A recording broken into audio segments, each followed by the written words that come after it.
खऱ्या खुऱ्या दैवतांना मी अभिवादन करतो। आज बाळराजे दादा आवारी पाटील हे अमरण उपोषणासाठी बसलेले आहेत आणि आजचा हा त्यांचा 10वा दिवस आहे।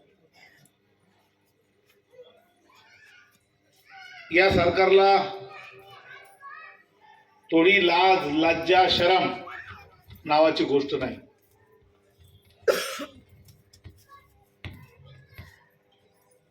काय मागितलं दादानी, काय मागितलं?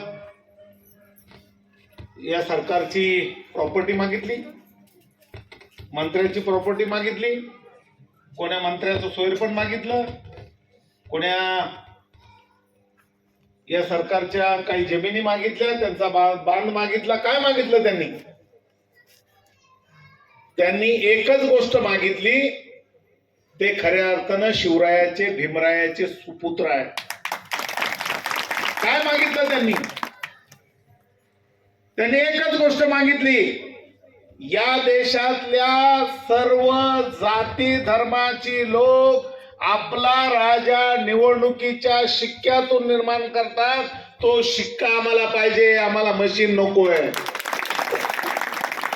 आम्हाला शिक्का मारण्याचा अधिकार द्या,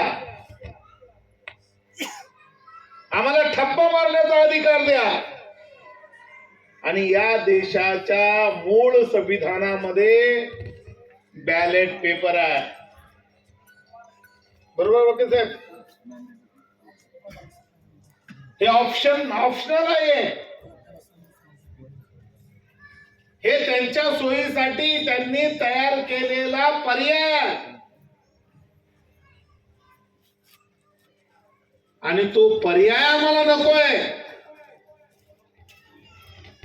हे बाळराजे दादा सांगताय, आम्हाला असला पर्याय नकोय, लोकशाहीचा गळा घोटणारा पर्याय नकोय।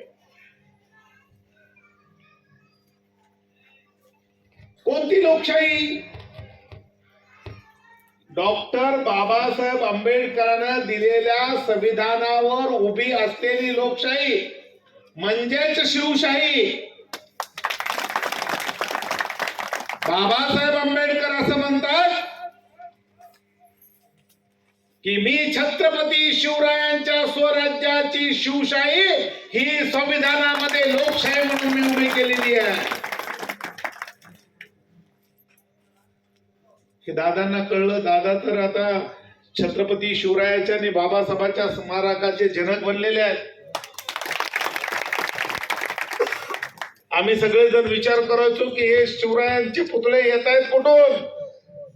नाही, खरी गोष्ट आहे दादा, बाबासाहेब आंबेडकरांचे पुतळे येत आहेत कुठून? बसतात कसे? दादानी स्वतःच्या जीवाची पर्वा केली नाही, किती केसेस होतील, काय होईल त्याची पर्वा केली नाही। त्यांनी सांगितलं माझा राजा दौलत आणि घोड्यावरती बसून तो लढाईसाठी निघालेला आहे, हे सांगण्याचं काम दादानी केलं, म्हणजे लोकांना ऊर्जा देण्याचं काम केलं। त्यांनी सांगितलं बाबासाहेब आंबेडकर माझे या देशाचे संविधान निर्माते आहेत, त्यांच्या प्रेरणा या लोकांना मिळाल्या पाहिजे। जो कोणी जाईल दादांना छत्रपती शिवरायाचं स्मारक मागेल किंवा बाबासाहेब आंबेडकरांचं स्मारक मागेल, त्याच्या दुसऱ्या दिवशी दादांचं काम सुरू व्हायचं। त्यांनी काय स्वतः अरे त्यांनी कमवायचं ठरविलं असतं, या स्मारकातून करोडो रुपये कमवले असते, करोडो रुपये।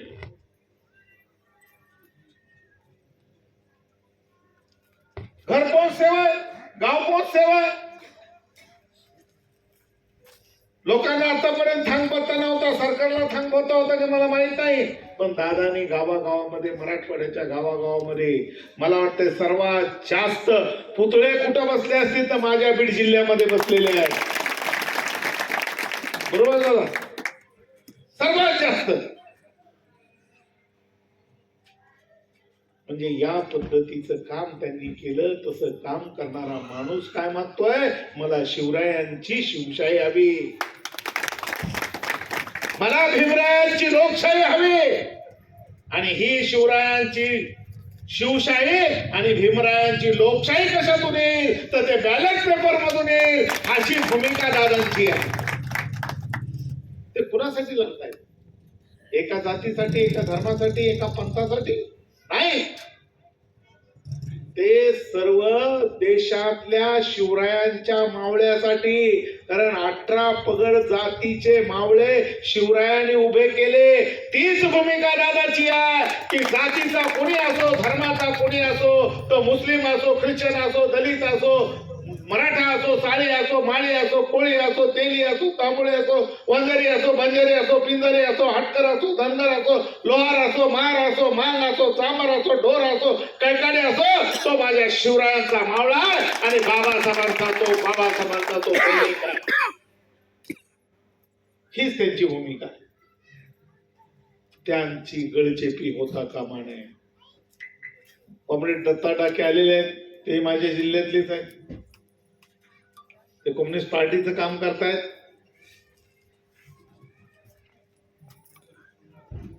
दादांची ही भूमिका आणि वकील साहेबांनी खूप सुंदरपणे सांगितलं. हे तांदूळवाडीचं आता आंदोलन होतं राहता कामा नये. हे जन आंदोलन उभं राहिलं पाहिजे आणि ही जन आंदोलन करण्याची जिम्मेदारी कॉम्रेड आपली आहे, सर्वांची आहे. हे जन आंदोलन उभं राहिलं पाहिजे. ही मशीन हटाव आणि बॅलेट पेपर आणा. आणि मग जर बॅलेट पेपर आले तर एकही चोर निवडून येणार नाही, एकही दंगेखोर निवडून येणार नाही, एकही जातीवादी निवडून येणार नाही, एकही या महाराष्ट्रातला दुसऱ्यावरती अन्याय करणारा माणूस निवडून येणार नाही. बॅलेट पेपर असल्यावर येतील का निवडून? नाही येणार ना. त्यामुळे आता आपण बॅलेट पेपर फोडायची भाषा करायची नाही, बॅलेट आपलं मशीन फोडायची भाषा करायची नाही, बॅलेट पेपरच आला पाहिजे ही भूमिका आपण ठेवायची. बॅलेट पेपरच आला पाहिजे. मशीनच नको फोडायचं कशाला? आपल्याला मशीन काय फोडून काय होणार? आम्हाला पेपर हवा, त्याच्यावरती आम्हाला शिक्के मारायचे. आमच्या निवडीचा राजा आम्हाला निवडून आणायचा आहे. आमच्या निवडीचा आमदार, खासदार, जिल्हा परिषद मेंबर, नगरसेवक, सरपंच, ग्रामपंचायत मेंबर आम्हाला निवडून आणायचा आहे. बॅलेट पेपरवरती निवडून आणायचा आहे. मशीनचं कुठेही बटन दाबा, मत एका. माझी ही दादाची लढाई कोणा पक्षाच्या विरोधात नाही. आता ताईने सांगितलं तो पक्षच उत्तर देतोय, ते निवडणूक आयोगाने सांगितलं पाहिजे तेच उत्तर देत आहे. आता काय तो म्हणजे कळत नाही. आता ताई आपल्या सगळ्यांच्या समोर बोलली. आता विचारतो कोणाला आपण? निवडणूक आयोगाला. उत्तर कोण देत आहे? भारतीय जनता पक्षावाले. तुम्ही कशाला उत्तर देता? तुम्ही काय त्यांचे दलाल आहेत का त्यांचे मालक आहेत? ही गोष्ट अगोदर तुम्ही समोर आणली पाहिजे. तुम्ही जर दलाल असाल तर सांगा आम्ही त्यांचे दलाल आहोत, आणि तुम्ही जर मालक असाल तर सांगा की हे सगळं आम्ही चालवतोय. या दोन गोष्टीचा पर्याय तुमच्या समोर आहे. हे भारतीय जनता पक्षाच्या विरोधात हे आंदोलन नाही. हे आंदोलन कुण्या राष्ट्रवादीच्या विरोधामध्ये नाही, कुण्या राजकीय पक्षाच्या विरोधात नाही. हे आंदोलन सर्वसामान्य माणसांची लोकशाही टिकली पाहिजे म्हणून हे दादांचं आंदोलन सुरू झालेलं आहे. आणि दादा जसं आम्हाला काल कळलं तसं मी ठरवलं की दादांच्या पाठीशी जाऊन उभं राहायचं. बाळराजे दादा च्या पद्धतीनं त्यांनी, अरे लोक बोलणारे भरपूर असतात, आम्ही येऊ करू, आम्ही तेऊ करू. त्यांनी सांगितलं जिथं गाव, जिथं गल्ली, तिथं छत्रपती शिवरायांचा पुतळा उभा राहील. जिथं वस्त्या तिथं बाबासाहेब आंबेडकरांचे पुतळे उभे राहतील. कोण माहीत आला आतापर्यंत स्वातंत्र्य मिळाल्याच्या नंतर इतक्या पद्धतीनं पुढे आला? एक तर महात्मा ज्योतिबा फुले, डॉक्टर बाबासाहेब आंबेडकर आणि साहित्यरत्न अण्णाभाऊ साठेंनी छत्रपती शिवरायांची महती सांगितली. आणि त्यानंतर छत्रपती शिवरायांना खऱ्या अर्थानं पुतळ्याच्या रूपानं लोकांमध्ये घेऊन जाण्याचं काम कोणी केलं असेल ते बाळराजेंचं नाव आहे. ते इतिहासामध्ये नोंद झाल्याशिवाय राहणार नाही. हा तरुण लढतोय 10 दिवसापासून काही,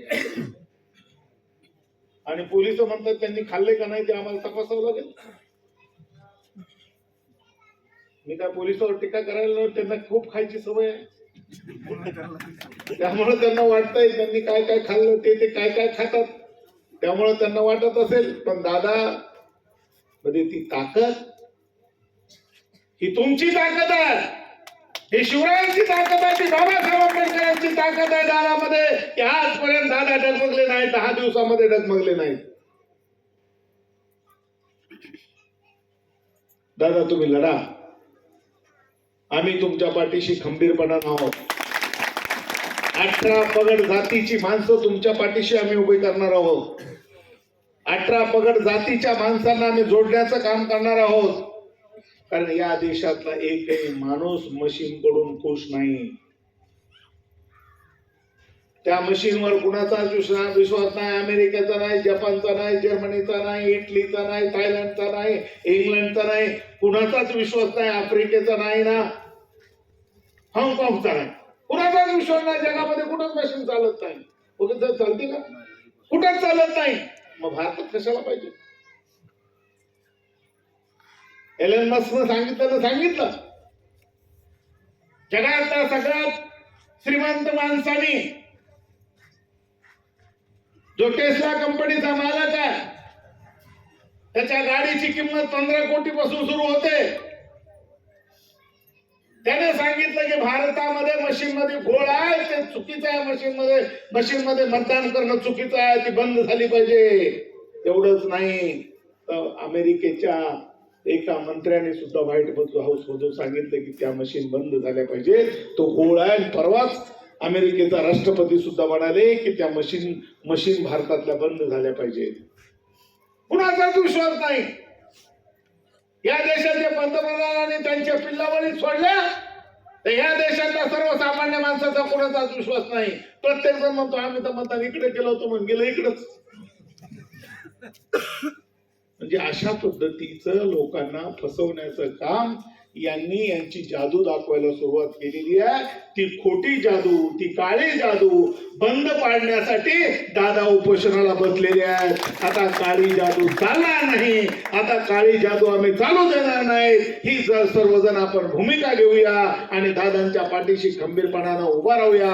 दादा तुम्ही लढा, आम्ही तुमच्या पाठीशी खंबीरपणानं उभं राहू. एवढंच आश्वासन देतो, एवढेच तुम्हाला हमी देतो. ज्या वेळेला जी गरज पडेल, मग ती आर्थिक मदत असेल किंवा कुठल्याही गोष्टी असतील किंवा माणसांचं बळ असेल, तुमच्या पाठीशी या गोष्टीसाठी तुमच्या पाठीशी उभा करू. एवढंच या प्रसंगी बोलतो आणि इथंच थांबतो. धन्यवाद. जय शिवराय, जय भीम.